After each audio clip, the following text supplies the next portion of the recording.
ጤና ይስጥልን እንዴት አላችሁ ቤተሰቦች? ዛሬ እስኪ ሰፋ ያለ መረጃ ነግራችኋለሁኝ። በነገራችን ላይ ላይክ፣ ሰብስክራይብ፣ ሼር ማድረጉን ቀጥሉ። እናንተ በጣም ብዙ አብራችሁኝ እዚህ የደረሳችሁ ናችሁ። ሌላ ደረጃም ከፍ ማለትም ይጠበቅብናል። ስለዚህ ኮሜንት አድርጉ። ዛሬ ኮሜንት የምታደርጉት ሁሉንም ሪስፖንድ አደርጋለሁኝ። የሚኖራችሁን ሀሳብ እንደዚሁ በተመሳሳይ መልእክትም ሆነ ወይም ደግሞ የተለያየ ሀሳብ ካላችሁ እነሱም ላይ ሪያክት አደርጋለሁኝ እና እናንተ ደግሞ ኤንጌጅመንታችሁን ማየት እፈልጋለሁ። ሶ ዱ እንዳይወይ እናንተ እንዴት ልባላችሁ ምንድነው በቃ ቤተሰብ ብዙ ጊዜ በተደጋጋሚ ሲባል ለምን እንደዚህ ትላለህ ምናምን የምትሉ ሰዎች አላችሁ። ኦፍ ኮርስ ዩ አር ማይ ፋሚሊ ሶ ማመስገን አለብኝ። ለዛ ነው እና ዛሬ በጣም ሰፊ መረጃ ነግራችኋለሁ። የፕሬዚደንት ቭላዲሚር ፑቲን እና የዶናልድ ትራምፕ ጉዳይ ምንድን ነው? ዶናልድ ትራምፕ ዓለም ፖለቲካ ላይ ምን እያደረጉ ነው የሚለውን ማየት ያስፈልጋል። የአሜሪካው ምክትል ፕሬዚዳንት ጄዲ ቫንስ ደግሞ እንግዲህ ሀማስ ትጥቅ መፍታት አለበት፣ የማይጠፋ ከሆነ ከምድረ ገጽ ይጠፋል የሚል ሀሳብ ሰጥተዋል። ይህ ምንድን ነው የሚለውን ማየት ያስፈልጋል። እናየዋለን። በጋዛ ያለው ቀውስም ምንድን ነው የሚለውንም እንደዚሁ በስፋት ማየት ያስፈልገናል። ሁሉንም ነገር አንድ ላይ አስተናስነን እናየዋለን። ዩክሬን ከብሪታንያ ወይም ደግሞ ከዩናይትድ ኪንግደም ያገኘችውን ሚሳይል ተጠቅማ ስቶርም ሻዶ ነው የሩሲያን የኬሚካል ፋብሪካ ማጥቃቷ በግልጽ ተቀምጧል። ትራምፕ ደግሞ ከፕሬዚዳንት ቭላዲሚር ፑቲን ጋር ያለ ፍሬ የሚጠናቀቅ ስብሰባ ማድረግ እንደዚሁ ወይም ደግሞ ውጤታማ ያልሆነ ስብሰባ ማድረግን አልፈልግም የሚል ሀሳብ ሰጥቷልና ይህ ምንድን ነው የሚለውን በስፋት መመልከት ያስፈልጋል። ኤኒዌይ እነዚህን ጉዳዮች በስፋት እናያቸዋለን። የአሜሪካው ምክትል ፕሬዚዳንት ጄዲ ቫንስ እንግዲህ ምን ማለት ፈልገው ነው? ትጥቅ ካልፈታ ሀማስ የመጨረሻው ይሆናል ወይም ደግሞ ድምጥማጡን እናጠፋለን፣ ከዓለም ምድረገጽ እናጠፋለን ሲሉ ምን ማለት ፈልገው ነው የሚለውንም እንደዚሁ እናያቸዋለን። መጀመሪያ እሱ ላይ እናየዋለን። ከዛ ደግሞ የሩሲያ ጥቃት ዛሬ በከባዱ ተፈጽሟል። እሱ ምንድን ነው የሚለውን በስፋት እናያለን። ምክትል ፕሬዚዳንት ጄዲ ቫንስ እንግዲህ የኦሃዮ ሴናተር ነበረ ወይም ደግሞ የኦሃዮን በማስተዳደር የሚታወቅ ነው። ጄዲ ቫንስ ምክትል ፕሬዚዳንቱ እስራኤል ገብተዋል፣ የአሜሪካው ማለት ነው። እና እስራኤል ከገቡ በኋላ አንዳንድ ችግሮች እንዳሉ እሳቸውም እዛው ሆነው አንደርስታንድ ለማድረግ ሞክረዋል። እነ ጀረድ ኩሽነር እንደዚሁም ደግሞ ስቲቭ ዋትኮቭ የፕሬዚዳንት ዶናልድ ትራምፕ ልዩ አማካሪ በመካከለኛው ምስራቅ እነሱ ሀሳብ ሲሰጡ ነበረ እና እሱን የተመለከቱ መረጃዎችንም እንደዚሁ ማየት ይቻላል። ከዛ ውጭ ደግሞ ጄዲ ቫንስ የሰጧቸው ሀሳቦች በእርግጥም እጅግ አስፈሪ ወይም ደግሞ ለአገሪቱን ፖለቲካ የዋዛ እንዳልሆነ የሚጠቁም ነው እና ይሄ ምንድን ነው የሚለውን ማየት ያስፈልጋል። ስለዚህ ጄዲ ቫንስ በተኩስ አቁም ስምምነት እንደሚያምኑ በሰፊው ተናግረው ነበረ። ግን ይሄኛው የተኩስ አቁም ስምምነት መቋጫው ምን ሊሆን ይችላል የሚለውን አሁን መረዳት እንዳቀታችሁ ደግሞ በሌላ በኩል ሀሳብ ሰጥተዋል እና የጋዛው ተኩስ አቁምን አተገባበር በተመለከተ ሁሉም ነገር ኦቨርናይት በአንድ ምሽት ሊሆን የሚችል አይደለም። ምክንያቱም አስቸጋሪ ነው፣ በጦርነት ጊዜ ያለፈ አካባቢ ነው እና ሀማስም ታጋሾችንም ጨምሮ የተለያዩ ወታደራዊና ፖለቲካዊ እንቅስቃሴዎችን ለመከተል አቅሙ አስቸጋሪ ሊሆንበት ይችላል የሚል ሀሳብ ነው የሰጡት እና ይሄኛው ምንድን ነው የሚለው ብዙዎችን እያነጋገረ ያለ ጉዳይ ነበርና ጄዲ ቫንስ ግን ጠንከር ያለ ሀሳብ ነው የሰጡት። ጄዲ ቫንስ እስራኤልን እየጎበኙ በነበሩበት ሰዓት አሜሪካ ምክረ ሀሳብ ወይም ደግሞ ፕላን አቅርባለች። በዚህ ላይ ስምምነት ላይ ያልተደረሰበትን ትጥቅ መፍታት በመጥቀስ ነው እንግዲህ ሀሳቦችን ያጋሩት። ሀማስ ይህን ትጥቅ የመፍታት ሁኔታ ዲስአርማመንቱን የማይተገብር ከሆነ አታስቡት እስከ ወዲያኛው ይሰናበታል ወይም ደግሞ ድምጥማጡ ይጠፋል የሚል በጣም ጠንካራ ፖለቲካ ነው ያራመዱትና ይሄኛው ትንሽ የፖለቲካ ሂደቱን መፍትሄ ያመጣዋል ተብሎ የታሰበበትን ጉዳይ ሌላ ጫና ሊፈጥርበት እንደሚችል ይነገራልና ብዙዎች በተለያየ አቅጣጫና አጋጣሚ እንደዚሁ ደግሞ አስቸጋሪ ጊዜያትን የሚያስቡ አሉ። ግን ጄዲ ቫንስ የሰጡት ሀሳብ ትንሽ በጣም ጫናዎችን ግምት ውስጥ ሊያስገባ የሚችል ነውና የአሜሪካው ፕሬዚዳንት ዶናልድ ትራምፕ ቀደም ሲል እንደነገርኳችሁ በዓለም ፖለቲካ ላይ ምን እያደረጉ ነው፣ የዓለምን ፖለቲካ በምን መንገድ ነው እየቃኙት ያለው የሚለውን ለማየትም እድሉን የሚፈጥር ነው። ምክንያቱም ራሳቸው ፕሬዚዳንት ዶናልድ ትራምፕ ከዚህ ቀደም የጋዛውን ጦርነት ከእስራኤል ጋር ሀማስ የሚያደርገውን ጦርነት ለመቋጨት ከኔ በላይ ሰው የለም ወይም ደግሞ እኔ ብቻ ነኝ ያን ማድረግ የሚችለው አቅሙም ያለኝ የሚል ሀሳብ ነበራቸውና እሱን ነገር መፍትሄ ሰጥተውታል ተብሎ ነበር ሲታሰብ የነበረው። ያ በእርግጥ ምዕራፍ 1 ወይም ደግሞ ፌዝ 1 በበጎ መንገድ ወይም ደግሞ ተግባራዊነቱ በመልካም እንደቀጠለ ሊነገር ቢችልም ግን አንዳንድ ሁኔታዎች ደግሞ አሁንም ስጋት እንዳለባቸው የሚያሳዩ ሆነዋል።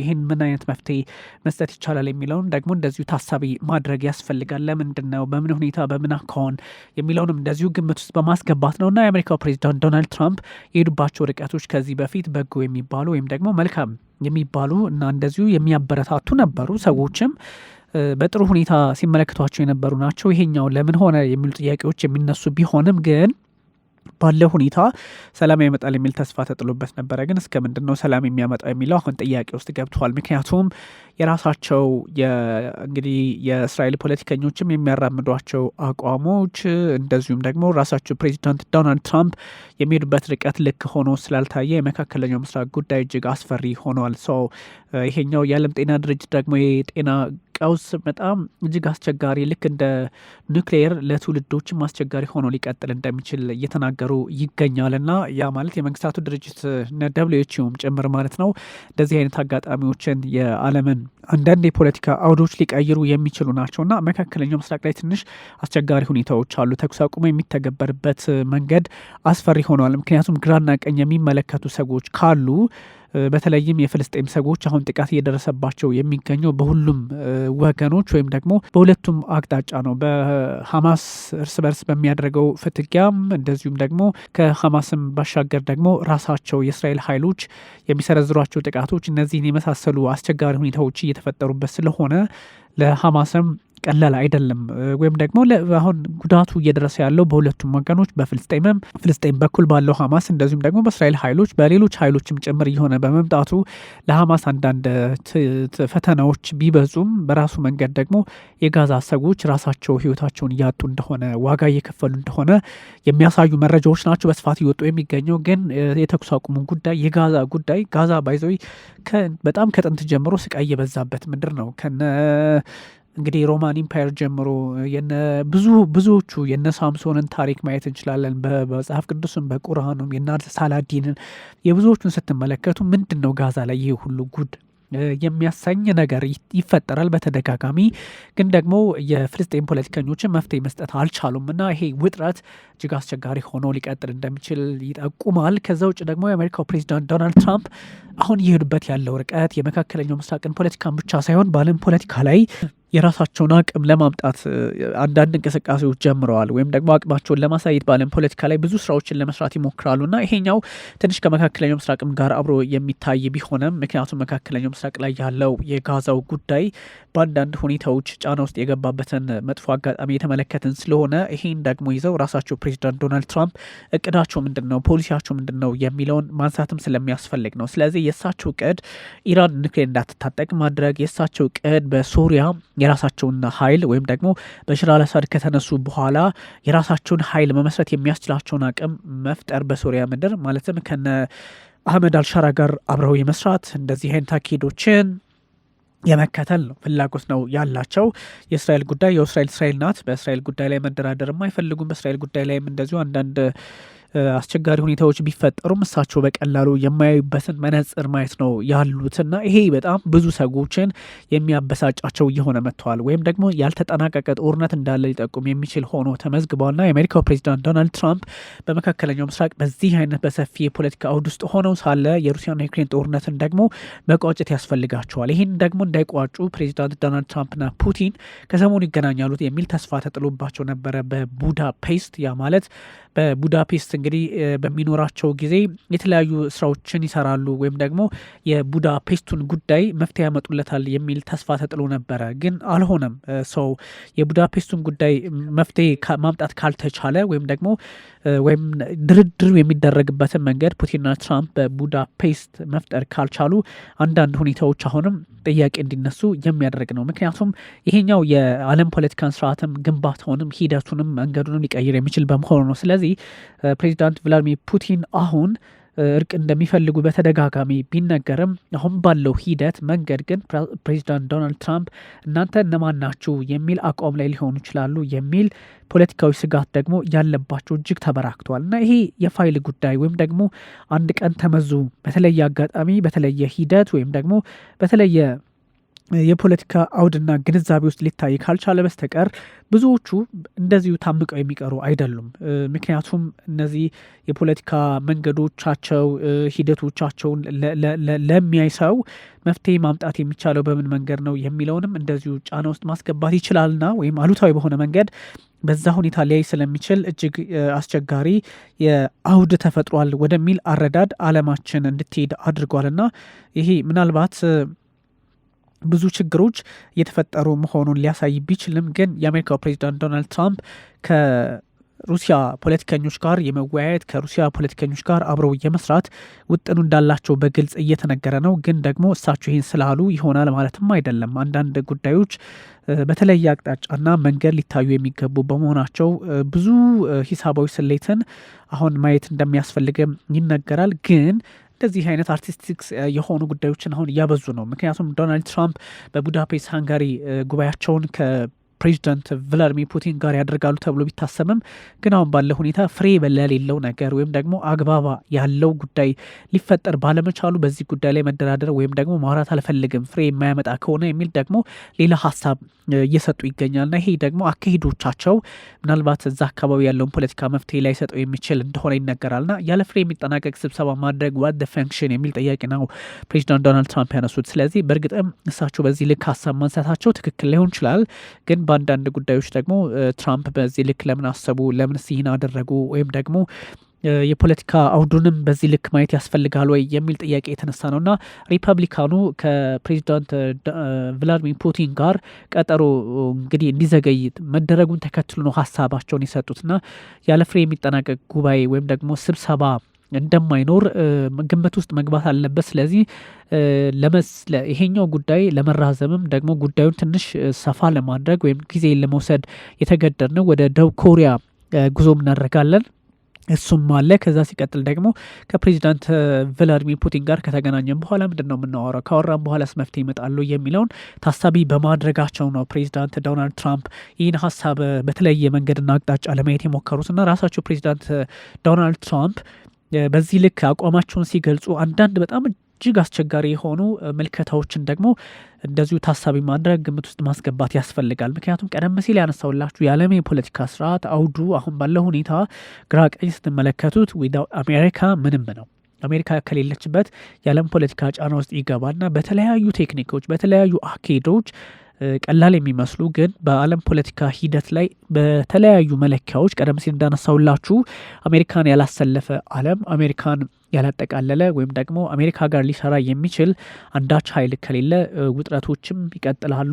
የፖለቲካ መንገዶችም አስፈሪ ሆነው ስጋት ሆነው ሊቀጥሉ ይችላሉ። ወይም ደግሞ አንዳንድ ነገሮች መፍትሄ ሊሰጣቸው ይገባል ተብሎ መታሰብ ያለበት ነው እንጂ እንደዚሁ ደግሞ ጀርመን ስላለች፣ ብሪታንያ ስላለች፣ ፈረንሳይ ስላለች ወይም ደግሞ በሩሲያ በኩል ያሉ ኃይላት እንደነ ቻይና፣ ሰሜን ኮሪያ፣ ኢራን ያሉ ኃይላት የፈለጉትን ሀሳብ ስለሰጡ የሚሆን አይደለም እና ጉዳዮችን ትንሽ መፍትሄ ይሆናሉ ለመፍትሄ ይሆናሉ የሚሉትን ለመፍትሄ የቀረቡ ሀሳቦችን ግራ ቀኝ መመልከት ወይም ደግሞ መዳሰስ ያስፈልጋል እና ይሄ እንዲሁ ተነስቶ የሚደረግም አይደለም እና ይሄን ተከትሎ ዩክሬን ከብሪታንያ ያገኘቻቸውን የጦር መሳሪያዎች በመጠቀም ፕሬዚዳንት ዶናልድ ትራምፕ በሀገር ውስጥ ፖለቲካና በዓለም ፖለቲካ ላይ ጫና ውስጥ ነኝ እያሉ ባሉበት ሰዓት ፕሬዚዳንት ቮሎዲሚር ዘለንስኪ የሚፈጽሟቸው ጥቃት ደግሞ እጅግ አስቸጋሪ ሆነዋል። ምክንያቱም ዩክሬን የዩክሬን ወይም ደግሞ የብሪታንያን እኛ እንግሊዝ የምንላትን በአብዛኛው ሚሳይል ተጠቅማ በተለይም ይሄ ስቶርም ሻዶ የሚባለውን ተጠቅማ ጥቃት ማድረሷን ተከትሎ አንዳንድ ጥያቄዎች እየተነሱ ነው እና ዩክሬን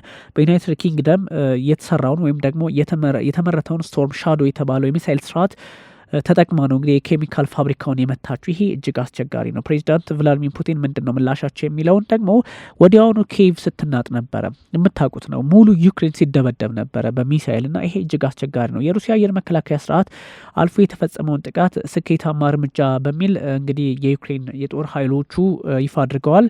ግዙፍ ሚሳይልና የአየር ድብደባ ያደረሰውን ጉዳት እየገመገሙ ነው የሚል ሀሳብም ተጋርቷል። ግን እንደዚህ አይነት ችግሮች እንደዚህ አይነት ሂደቶች በሁለቱም ወገኖች በኩል ኪሳራ ያለው መሆኑን ግን ግምት ውስጥ ማስገባት ያስፈልጋል። በሞስኮም በኩል በኪየቭም በኩል እንደዚህ አይነት ኪሳራ ሊኖር እንደሚችል ወይም ደግሞ ጫናው ቀላል ላይሆን እንደሚችል ታሳቢ መሆን አለበት ወይም ደግሞ መታሰብ አለበት። አንዳንድ ዝም ብሎ እንደው የተቀመጠ ወይም ደግሞ በዚህ ልክ ጥቃቱ ተሰነዘረ እስራኤል ሩሲያ ክፉኛ ዩክሬንን እንደበደበች ምናምን በሚል ላይ የሚቆም አይደለም። ብዙ አውዶቹ፣ ብዙ ስርዓቶቹ፣ ብዙ አመለካከቶቹ የፖለቲካውን መንገድ ወይም መነጽሩን ሊያሳዩ የሚችሉ ናቸው እና ፕሬዚዳንት ዶናልድ ትራምፕ ይሄኛውን ጊዜ እያሰቡ የቆዩበትን አጋጣሚም ሊያሳይ ይችላልና ብዙ መንገዶች ብዙ ሂደቶች በዚህ ሁኔታ ሊታይ ይችላልና ብዙ አስቸጋሪ ነገሮች አሉ። ምክንያቱም ሰሜን ኮሪያ ራሱ ያስወነጨፈችው ሚሳኤል ታይቶ የማይታወቅና እጅግ አስቸጋሪ ወይም ደግሞ አዲስ አይነት በመሆኑ የመጀመሪያው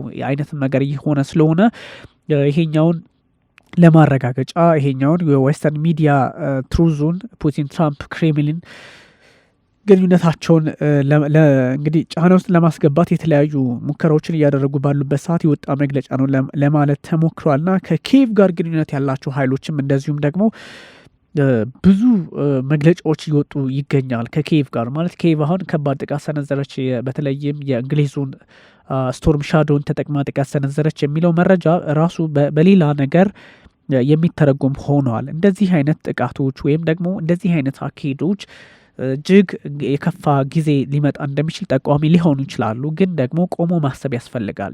ለምሳሌ ይህን ተከትሎ ሩሲያ በጣም ዴርሊ የተባለ ዌቭ ኦፍ ድሮን የሚሳይል ጥቃት በሙሉ ዩክሬን ነው የፈጸመችው። ቢያንስ እንግዲህ 2 ሰዎች ህይወታቸውን አጥተዋል ነበረ የሰማ ነው ቀደም ሲል። ግን አሁን ፕሬዚዳንት ቮሎዲሚር ዜሌንስኪ ደግሞ ቢያንስ 7 ሰዎች ህይወታቸውን እንዳጡ በግልጽ አስቀምጠዋልና ይሄኛው በእርግጥም የእነዚህ ሀገራት ውጥረት የሩሲያና የዩክሬን ውጥረትን ብቻ ሳይሆን በተለያዩ ኃይላት መካከል የሚደረግ ጦርነት እንደሆነ የሚያሳይ ነውና ብዙ ብሬክስሩዎችን ዓለም ልታይ ትችላለች። ግን ለምሳሌ አሁን ትራምፕ በመካከለኛው ምስራቅ ፖለቲካ ላይ በጣም ትልቅ ብሬክስሩ ወይም ደግሞ ትልቅ የፖለቲካ መስመር እንደሰነዘሩ ወይም ደግሞ መስመር እንዳሰመሩ ተነግሮላቸው ነበረ። ግን ፑቲን ጋር ይሄ ነገር አይሰራም።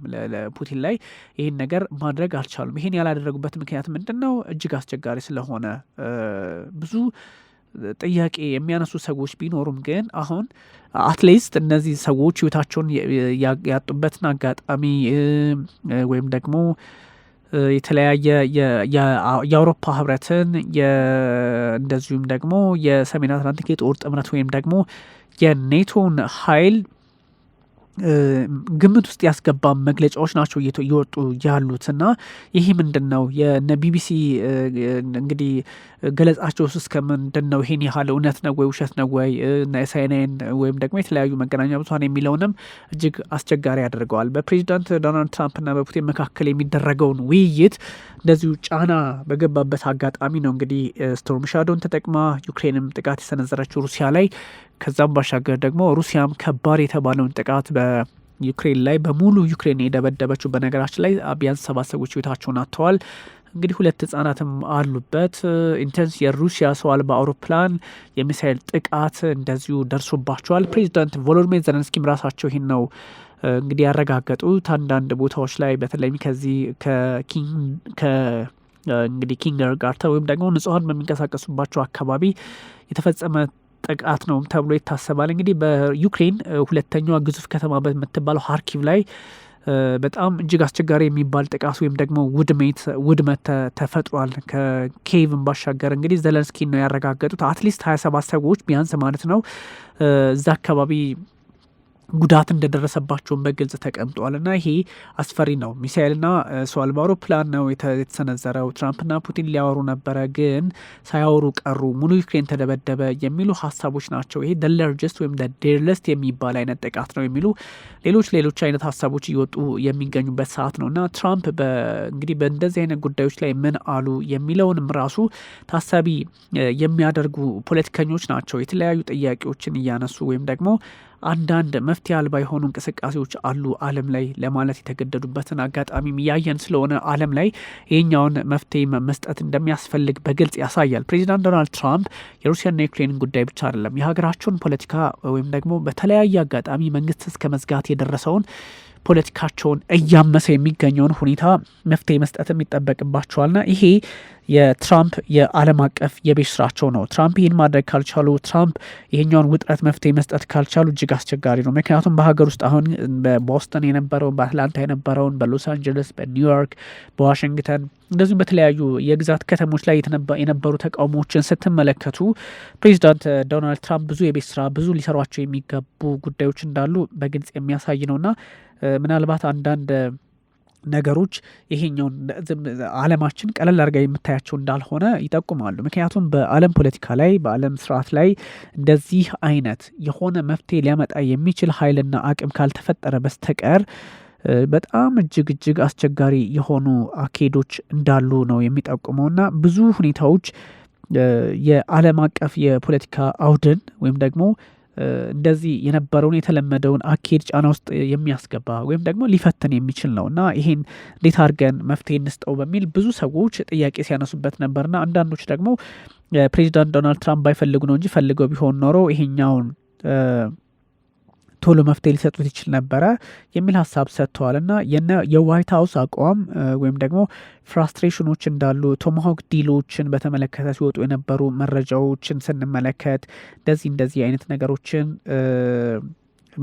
ማየቱ ወይም ደግሞ በዓለም ፖለቲካ ላይ ግንዛቤ ውስጥ ማስገባቱ እንደዚህ አይነት ሂደቶችና ጊዜያትን ሊያመጣ እንደሚችል ወይም ደግሞ ተስፋም ስጋትም እንዳለ የሚጠቁም ነውና ይሄኛው የሩሲያ ዩክሬን ጦርነትን ብቻ አይደለም። በዛ ላይ ደግሞ ዛሬ ሰሜን አትላንቲክ የጦር ጥምረት አባል ናት። እንግዲህ የአሜሪካ እንደምታውቁት መስራችም ናት። ኦፍኮርስ የኔቶ የኖርዝ አትላንቲክ ትሪቲ ኦርጋናይዜሽን ዋና ጸሐፊ ማርክ ሩቴ ጋር ይነጋገራሉ። የሚነጋገሩት መቼ ነው? በምን ሁኔታ? እንዴት ሲባል ደግሞ ሩሲያና ዩክሬን በግልጽ ውጥረት ውስጥ ባሉበት አጋጣሚ ሩሲያ የተከለከለ ዩክሬን የተከለከለውን የጦር መሳሪያ ስቶርም ሻዶውን ከብሪታንያ ተቀብላ ሩሲያ ላይ ጥቃት በሰነዘረችበት ሰዓት ከዛም ደግሞ ፕሬዚዳንት ቭላድሚር ፑቲን እና ዶናልድ ትራምፕ ሊያወሩ ነው ወይስ ላያወሩ ነው የሚሉ ጥያቄዎች በስፋት እየተነሱ ባሉበት ሰዓት የተፈጸመ ጥቃት በመሆኑ ትንሽ መልኩን የለወጠ ጉዳዮች ሊፈጠሩ እንደሚችሉ በግልጽ ያሳያል። ግን በዓለም ላይ ካሉ ውጥረቶች ወይም ደግሞ በዓለም ላይ አሁን እየታዩ ካሉ ጉዳዮች መካከል አስፈሪ ሆነው ሊመዘገቡ የሚችሉ በእርግጥም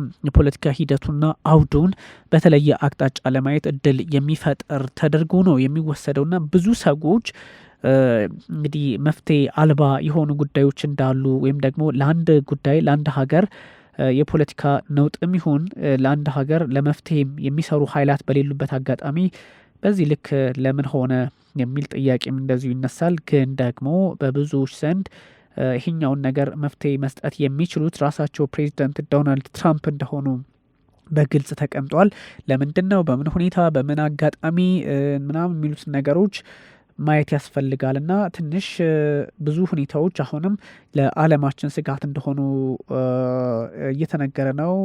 በዘወይ ይሄኛው ጉዳይ ቀላል የሚባል አይደለም። በዓለም ፖለቲካ ላይ መፍትሄ ሊመጣ ይችላል ተብሎም ሊታሰብ ይችላል። አንዳንድ እድሎችም ሊፈጠሩ ይችላሉ ተብሎ ይታሰባል። ግን ደግሞ መፍትሄ በመፍትሄ መቋጫ ሊያገኙ ይችላሉ ተብሎ ይታሰባል። ግን አንዳንዶች በጣም የሆነ ብለሲንግ የሆኑ የፖለቲካ አውዶችን በተለይም ፕሬዚዳንት ዶናልድ ትራምፕ መከተል እንዳለባቸው በግልጽ ያስቀምጣልና የሆኑ ሁኔታዎችን እንደዚሁ ታሳቢ ማድረግ ወይም ደግሞ ጀስት በስክሪፕት ብቻ የሚገለጽም ሳይሆን ፕራክቲካሊ ምንድን ነው የተፈጠረው፣ በምን መንገድ ነው መፍትሄ የሚመጣው ምናምን የሚሉትን ደግሞ እንደዚሁ ማየትም ያስፈልጋል። ግን የዓለም የፖለቲካ አውዱም ስርዓቱም እጅግ መልካምና የተስተካከለ እንዲሆን ደግሞ ብዙዎች አብሮ መስራት ይጠበቅባቸዋል የተባለ ይገኛል። እንግዲህ ውድ ተመልካቾቻችን እናንተ ላይክ፣ ሰብስክራይብ፣ ሼር ማድረጉን ቀጥሉ። የተለያዩ ሀሳቦችን አጋራችኋለሁ። ታንክ ዩ ቨሪ ማች። እንዴድ ቻው።